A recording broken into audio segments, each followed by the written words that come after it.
in Balochistan, of course, both these areas suffered because of the insurgencies. So that was a major factor which played an important role in their economic downfall.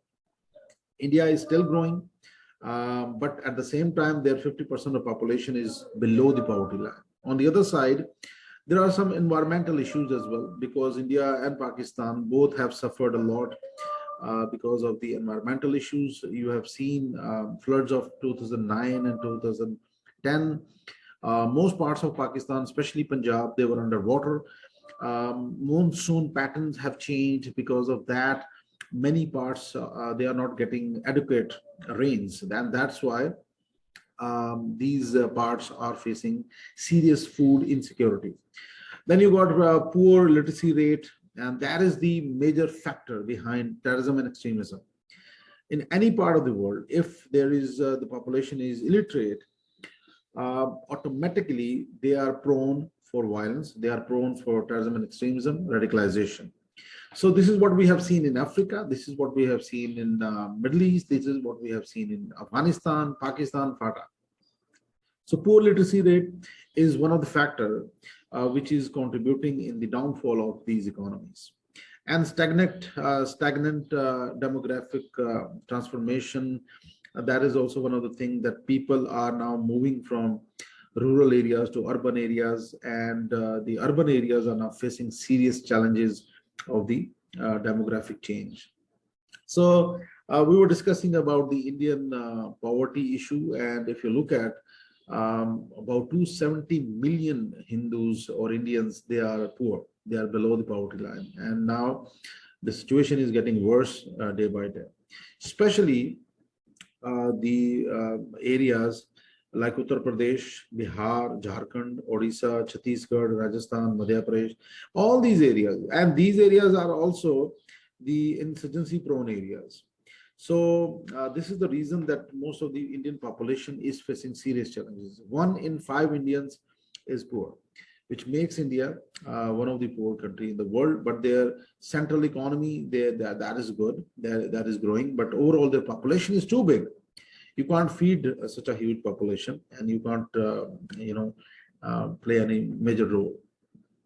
At the same time, Pakistan is also not facing the different position. Pakistan is also facing serious challenges of poverty. And if you look at Balochistan, it is 70% of the population in Balochistan, and many other parts of Pakistan, for example, Sindh side, and then you got interior Punjab as well, and FATA, they are also facing extreme poverty. And this is the reason that both these countries, they have to work together for the economic prosperity of this region. So, but their geopolitical issues are actually the hindrance. They are spending most of their money on military purchases, on the defense. For example, Pakistan's defense budget is close to $11 billion, and the Indian defense budget is close to 72 or $74 billion. So their priority is not health, their priority is not education, their priority is not human resource development, but their priority is defense. And this is the reason that they're spending most of their money on the defense purchases, on the military modernization, instead of improving the lives of people who are living in their countries.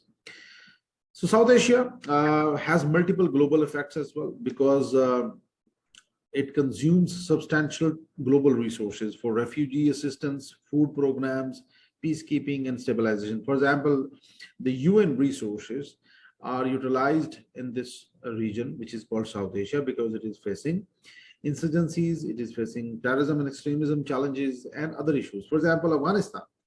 Now, Afghanistan has been at a crossroad of different problems and issues. For example, Afghanistan has suffered a lot previously in last 4 decades because of the external entanglement or interference, or local insurgencies, inter-rivalries, tribal rivalries, ethnic issues. For example, Afghanistan is divided into different ethnic groups: Pakhtuns, Hazara, Tajik, Uzbek. They are the main ethnic groups. अगर कोई इन पे attack ना भी करे तो ये आपस में लड़ते रहते हैं. So this is one of the reasons that many people they are IDPs, or many people they have migrated to other countries. For example, there are 2.7 million refugees in Pakistan, 1.7 million refugees are in Iran. So this, and many people, they have also moved to Tajikistan and Central Asian countries. So this actually creates a serious challenge for UN. And UN, you can say, resources for refugees and food programs and peacekeeping. It focuses on Afghanistan, for example, and then you got Bangladesh in the 70s. It also suffered a lot. And more recently, Sri Lanka faced a 40 years insurgency in which, they face serious challenges. So these are the issues which, South Asia is facing. And right now, again, Afghanistan is in trouble, and the UN is now trying to release funds for Afghanistan to develop that country or to overcome the humanitarian crisis. So this is how it works. It has global impact as well. Secondly, South Asia is one of the least stable sub-regions of the globe. This is in part due to unstable borders created by Britishers in South Asia, because India and Pakistan, they are facing serious challenges. I told you before that India and Pakistan, they are facing problem border issues, Kashmir, water distribution, terrorism and extremism, covert operations, spy operations. Aapne dekha hoga. So their spies, they have been operating in Pakistan. Pakistan is operating in Kashmir and in India, trying to, counter India. On the other side, if you look at Afghanistan and Pakistan, they are also facing challenges. For example, Afghanistan has always been up against Pakistan for obvious reasons, for Durand Line issue, for example. And Pakistan has been supporting Taliban, for example, in Afghanistan, and which has created serious challenges for not only for Afghan security, but also for Pakistan security. So these are the unstable, you can say, stable borders, which are creating problems. On the other side, if you look at India and Afghanistan, for example, India and Bangladesh, they are also having some border problems. And if you look at India and China, for example, China is not part of South Asia, but still India share a huge border with China. So they also got border problems with China as well. So these are the things which are seriously impacting on the regional integration. And I think I told you before that our region, South Asia, especially India and Pakistan, they have the capacity of $35 billion trade. But unfortunately, their trade is not more than $2 or $3 billion. So why it is happening? Because of the unstable borders, because of the geopolitical issues, problems which these countries are facing. So Kashmir ke upar, inshallah, we are going to have a separate lecture, and we try to understand the geopolitics of Kashmir and how it is impacting on the economy of this region, which is called South Asia. So India is clearly the regional giant in terms of population, economy, and conventional military strength. There's no doubt about it that India is the leading country when it comes to population, economy, and military might. It has got huge army, air force, navy, network-centric warfare capabilities, modern weapons, and then it is surrounded by 4 smaller countries, all of which share a border with it except the Maldives. So India का तकरीबन सबके साथ border है.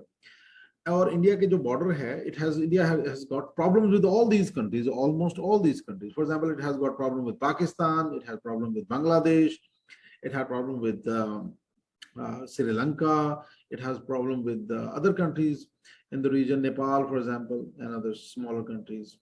So it has been playing a very, very negative role for the regional integration, because India was the leading country and it has to play a very important role, but it is not playing that role.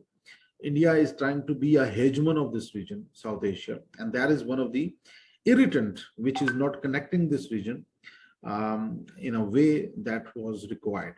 Guys, I think this is going to end now. Let me send you a link.